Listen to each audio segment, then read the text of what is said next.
Assalamualaikum warahmatullahi wabarakatuh. Selamat malam pemirsa Silampari TV yang berada di rumah dan dimanapun Anda berada. Tentunya bahagia sekali kami dapat hadir menemani malam Anda menyajikan program khusus yaitu Dokter Kite yang memberikan edukasi dan informasi mengenai kesehatan untuk kita dan tentunya masyarakat Kota Lubuk Linggau. Dan pada kesempatan malam hari ini kita akan membahas yaitu topik dengan tema infertilitas ataupun kesulitan mendapatkan keturunan. Dan tentunya hadir di studio kita narasumber yang sangat tampan sekali, Dr. Wahyu SPOG, merupakan dokter spesialis kandungan dari Rumah Sakit AR Bunda Kota Lubuk Linggau. Selamat datang dokter. Ya, makasih. Oke, dan tentunya pada malam hari ini dok, kita akan membahas tentang kasus infertilitas yang merupakan kasus ini sangat ditakutkan baik bagi masyarakat Kota Lubuk Linggau dan dimanapun Anda dimanapun berada. Tentunya kasus ini sangat ditakutkan oleh pasangan yang baru menikah tentunya dok. Kami mohon berkenan dokter untuk menerangkan apa sih sebenarnya infertilitas itu dok. Baik, terima kasih. Ya, untuk para pemirsa di rumah, jadi infertilitas itu adalah ketidakmampuan pasangan suami istri yang sudah melakukan hubungan suami istri selama kurang lebih 1 tahun, minimal dalam waktu 1 minggu itu 3 kali melakukan hubungan dan tidak menggunakan alat kontrasepsi. Ya itu tadi yang bilang infertilitas. Iya. Kemudian dok, penyebab infertilitas itu apa dok? Ya. Infertilitas ya, sorry. Ya, baik. Infertilitas itu dari pihak laki-laki ataupun dari pihak perempuan mempunyai peran. Jadi dua-duanya memiliki peran sama. Jadi saya jelaskan dulu satu-satu dari pihak yang laki-laki dulu ya. Penyebabnya. Biasanya kalau yang dari laki-laki penyebabnya biasanya berhubungan dengan sperma.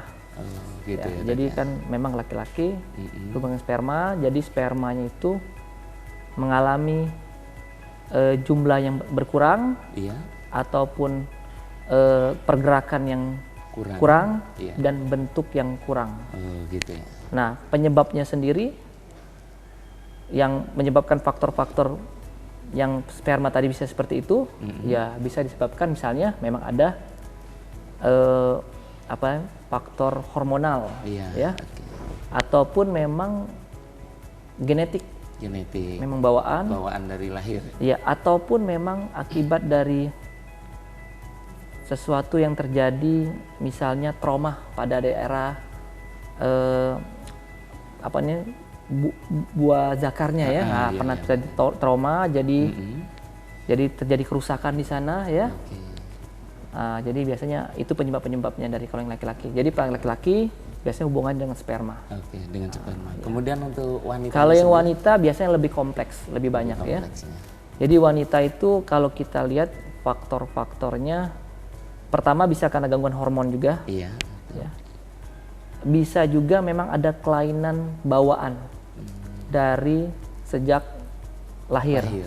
Jadi ada kelainan bawaan, misalnya ternyata dia rahimnya ada, ternyata mulut rahimnya kecil atau nggak punya dia. Jadi ya nggak bisa juga ya jadi sperma untuk melaluinya. Ada kelainan-kelainan seperti itu. Ataupun misalnya juga ada kelainan-kelainan misalnya akibat penyakit, misalnya kayak polip, miom, ya kan, kista, pengaruh ya. Itu ada beberapa penyakit yang bisa mempengaruhi, ataupun karena faktor-faktor misalnya infeksi, terutama infeksi penyakit menular seksual. Biasanya menular seksual seperti kalau pada laki-laki itu kayak kencing nanah ya, gonore, penyakit gonore. Jadi yang dibawa dari hubungan seksual ya. Jadi terjadi kerusakan pada dinding rahim, saluran-saluran indung telur, jadi mengalami kerusakan, jadi mengalami kebuntuhan. Kurang lebih seperti itu. Dan bisa juga pada laki-laki atau wanita yang kayaknya bermasalah dengan apa ya, fisikis. Fisik. Jadi dia wanitanya ya bisa laki-lakinya yang lemah. Okay. Ataupun perempuannya yang takut sakit, trauma jadi kan. Trauma, ya, jadi ya sakit. itu jadi permasalahan juga kan ya. Nah, kita ya, kurang lebih seperti itulah penyebabnya. Kemudian untuk awal cara menanganinya seperti apa, Dok? Supaya mereka itu memang tidak trauma, kemudian pede gitu kan ya. Yang jelas penanganan awal kita harus cari dulu penyebabnya. Oh gitu ya. Faktor penyebabnya apa? Begitu dari pihak laki-laki atau pihak perempuannya harus kita cari penyebabnya. Kalau laki-laki tadi kita cek spermanya. Kalau dari perempuan kita cari tahu dulu ada penyakitnya atau tidak, atau ada kelainan bawaan atau tidak, atau ada gangguan hormonal. Gitu. Oke, ditahan dulu dokter ya. Baik. Dan kita tentunya akan kembali dokter. Pemirsa Silampari TV, jangan kemana-mana. Kita akan kembali setelah jeda berikut ini. Tetap di acara dokter kita, sehat dari kita, sehat gale-gale. Sehat gale-gale.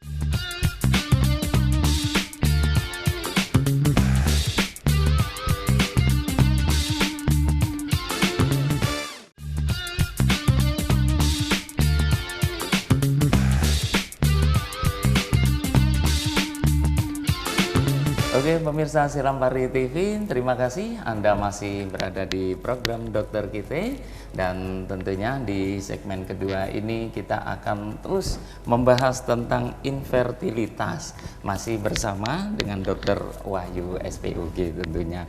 Dokter, kita lanjutkan dokter ya. Jadi untuk kasus ini dokter, adakah memang dokter khusus yang memang bisa menangani tentang kasus ini, dok? Baik, terima kasih ya buat pemirsa di rumah. Jadi pada kasus-kasus infertilitas ini sebenarnya bisa ditangani oleh dokter spesialis obstetri dan ginekologi yang sudah ada di Kota Lubuk Linggau ini sebenarnya sudah bisa. Tetapi memang perlu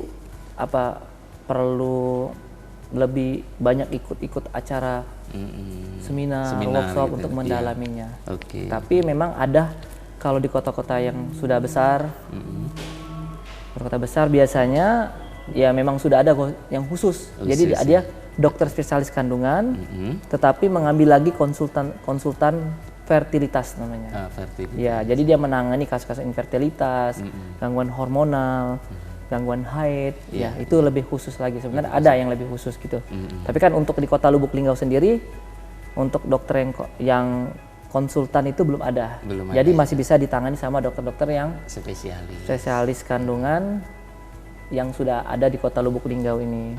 Asal dokter-dokternya ya sering ikut acara-acara untuk mendalami tentang infertilitas ini sendiri. Ya, kurang lebih seperti itu. Kemudian dok, untuk sementara ini mungkin banyak sekali kasus-kasus di Kota Lubuk Linggau baik dimanapun, yaitu orang ataupun anak-anak ataupun yang memang belum waktunya menikah mungkin dokter ya. Mungkin ada yang 15 tahun kemudian 17 tahun menikah dan beliau belum akan ataupun menunda kehamilan, yaitu melalui pasang KB ataupun minum pil KB. Itu bagaimana dok? Apakah mempengaruhi untuk mendapatkan keturunan juga nantinya dok? Baik. Ya jadi kalau yang digunakan itu untuk menunda kehamilannya lebih cenderung yang KB hormonal. Biasanya memang nanti kedepannya untuk setelah memberhentikan obat-obat yang KB jenis hormonal itu, untuk mendapatkan masa suburnya memang agak lebih lama atau lebih sulit. Tapi bukan berarti tidak bisa menjadi subur, bisa ya. Dan tergantung juga jenis-jenis KB hormonal yang digunakan gitu ya. Biasanya.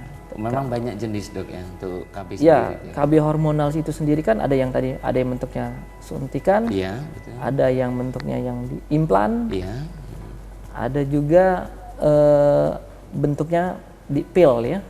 Pil juga. Jadi kalau biasanya kalau KB yang pil kecenderungan untuk masa suburnya lebih bagus.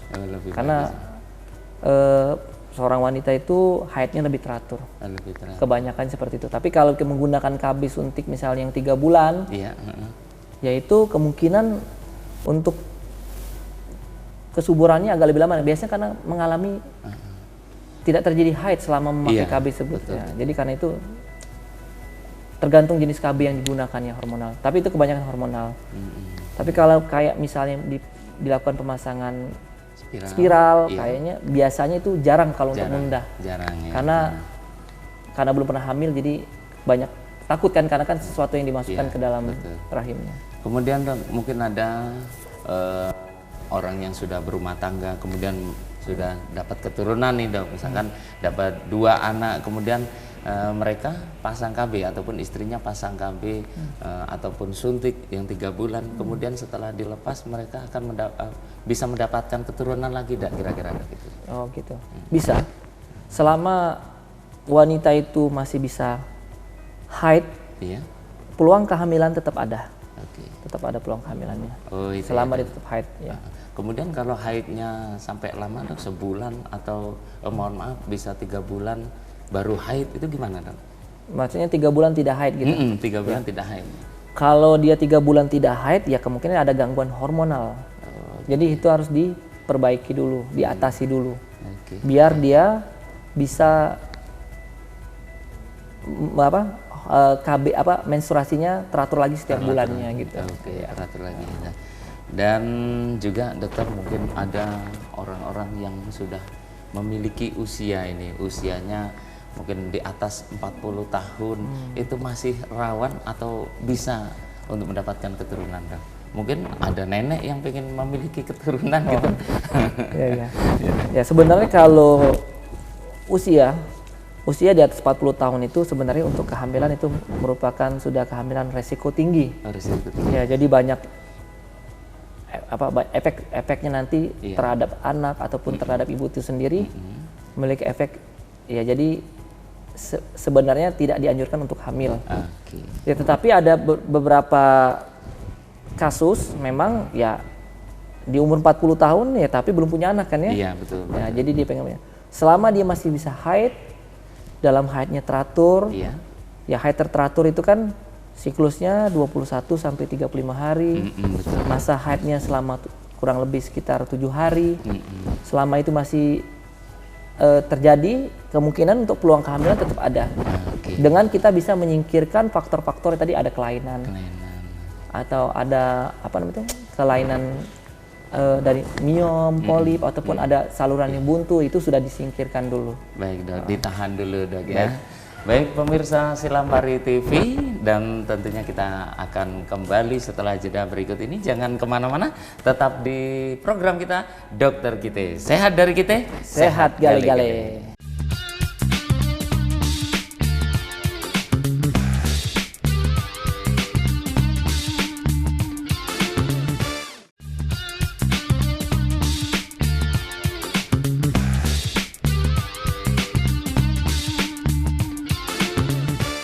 Baik pemirsa Silampari TV yang berada di rumah dan dimanapun Anda berada, tentunya terima kasih Anda masih bersama kami di program Dokter Kite. Tentunya masih membahas tentang kesehatan, yaitu baik laki-laki dan perempuan, yaitu infertilitas, masih dengan Dokter Wahyu tentunya. Dokter, di malam hari ini masih banyak sekali ini Dokter pertanyaan tentunya untuk dari kami dan tentunya untuk masyarakat Kota Lubuk Linggau. Di antaranya, bagaimana Dokter cara menangani kasus ini? Sebaiknya bagaimana Dokter? Ya. Baiklah pemirsa di rumah sekalian, penanganan pada kasus-kasus infertilitas ini ya kalau lebih awal itu lebih bagus, lebih baik ya, dibandingkan kalau sudah dengan tadi usianya udah lanjut, udah tidak masa usia reproduksi lagi ya, udah lebih dari 35 tahun ke atas, itu peluangnya lebih menurun karena wanita itu dia dengan meningkatnya usia kehamilan untuk terjadi suatu proses kehamilan menurun. Jadi berbanding terbalik ya. Usia meningkat. Oke. Untuk peluang kehamilan menurun. Gitu. Kemudian untuk laki-laki sendiri? Kalau laki-laki sebenarnya bisa lebih stabil. Lebih stabil. Iya. Karena itu laki-laki walaupun umurnya masih 40 atau 50 dia masih bisa punya anak. Masih bisa. Iya, tergantung tadi memang tidak ada menyebabkan penurunan spermanya ya. Betul. Tapi bukan berarti tidak bisa penurun sperma itu ya. Bisa juga menurun dengan meningkatnya faktor usia tadi. Jadi penanganan ini tadi untuk pertama yang jelas harus lebih dini. Jangan. Jadi tadi kalau sudah lebih dari kita kembalikan lagi ke istilah infertilitas tadi. Dikatakan kalau sudah lebih dari 1 tahun, ya itu sudah harus berkonsultasi ke dokter spesialis kandungan yang terdekat atau yang berada di kota Lubuk Linggau ini sendiri. Mungkin kan memang bukan hanya 1 tahun, Dok. Mungkin saudara-saudara kita ataupun pemirsa di rumah ya, mungkin ada yang memang ada 5 tahun, 10 tahun, bahkan lebih dari itu, Dokter. Itu kira-kira masih bisa nggak, Dok, untuk diperbaiki? Iya. Gitu. Karena tadi kita harus lihat dulu dari faktor laki-lakinya, spermanya. Iya. Dari faktor yang perempuannya tadi harus dicari tahu penyebabnya apa dulu. Kalau memang itu sudah diketahui antara kedua-duanya, kemungkinan untuk peluang kehamilannya bisa lebih memungkinkan lagi untuk kehamilannya. Dan kemungkinan juga ya sekarang kan untuk mendapatkan keturunan kan sudah bisa digunakan suatu maksudnya itu dibantu dengan cara misalnya inseminasi ataupun yang lebih mendekatkan lagi bisa dilakukan bayi tabung atau dikenal kalau di bahasa medisnya IVF ya. Nah, ya itu bisa membantu. Tergantung ya kebutuhannya di mana dan kemampuan pasangan itu sendiri ya kan, karena membutuhkan biaya kan gitu kan, kurang lebih seperti itu. Apakah pengaruh juga, Dok, bagi pria yang sudah memiliki pasangan kemudian untuk mengonsumsi mungkin pil-pil ataupun jamu-jamu untuk kesehatan spermanya sendiri, Dok? Ya sebenarnya sperma tadi ya dilihat dulu penyebabnya mengalami kelainan tadi dia hormonal. Atau memang karena cuman faktor-faktor karena asupan makanan yang kurang baik. Atau gaya hidup yang kurang baik kayak gitu kan, itu kemungkinan diperbaikan di situnya ya, perbaikan di situ. Atau karena tadi ya memang ada sesuatu misalnya pernah terjadi trauma ataupun memang ada penyakit yang harus segera diatasi, kurang lebih seperti itu. Kemudian ada tips untuk pemirsa Silam Pari, Dokter? Oke, baik pemirsa sekalian, ya tips-tips untuk mendapatkan keturunan itu ya untuk pasangan suami istri, yaitu harus melakukan hubungan suami istri itu menjelang mendekati pada masa-masa ovulasi. Kapan itu masa-masa ovulasi? Ya masa-masa ovulasi itu biasanya pada wanita reproduksi dan haid yang teratur. Itu kan biasanya 28 atau 30 hari masa siklus haidnya yang normal ya. Biasanya itu 1 minggu setelah haid. Jadi kurang lebih kalau kita hitung dari haid hari pertama itu mungkin di hari-hari ke-12 sampai hari ke-16. Jadi masa puncaknya biasa di hari ke-14 masa haid. subur Ya, jadi disitulah waktunya untuk melakukan hubungan suami istri. Jadi di situ kemungkinan peluangnya besar, gitu ya. Dengan tidak menutup kemungkinan juga kalau memang ada kelainan-kelainan yang harus segera diobati, baik pihak laki-laki ataupun pihak perempuan. Ya. Kemudian ada tips lain, Dok, bagi sang suaminya mungkin? Dari suaminya ya harus menjaga kesehatannya, terutama gaya hidupnya ya. Salah satu faktor yang mengurangi dari fungsi dari sperma, dari gerakan, bentuknya yaitu pasti merokok. Jadi pada laki-laki atau yang perokok yang terlalu berlebih-lebihan agar mengurangi ataupun kalau bisa berhenti. Tapi bukan berarti tidak bisa memiliki keturunan, tetap bisa, cuman kualitasnya jadi berkurang gitu. Dengan ini juga biasanya mengatur pola tidur ya. Kadang-kadang kan laki-laki tidurnya terlalu malam sekali. Habis itu jadi pola untuk untuk kesehatannya ya tingkat stres juga ada ya, jadi faktor stres juga bisa mempengaruhi. Jadi banyak faktor yang mempengaruhi. Tidak bisa kita hanya melihat dari cuma salah satu faktor aja. Jadi banyak faktor yang berhubungan dengan infertilitas ini. Oke, baik pemirsa Silampari TV yang berada di rumah dan dimanapun Anda berada. Tentunya pada malam hari ini kami sudah mengupas tentang infertilitas ataupun kesulitan mendapatkan keturunan bersama Dr. Wahyu SPUG.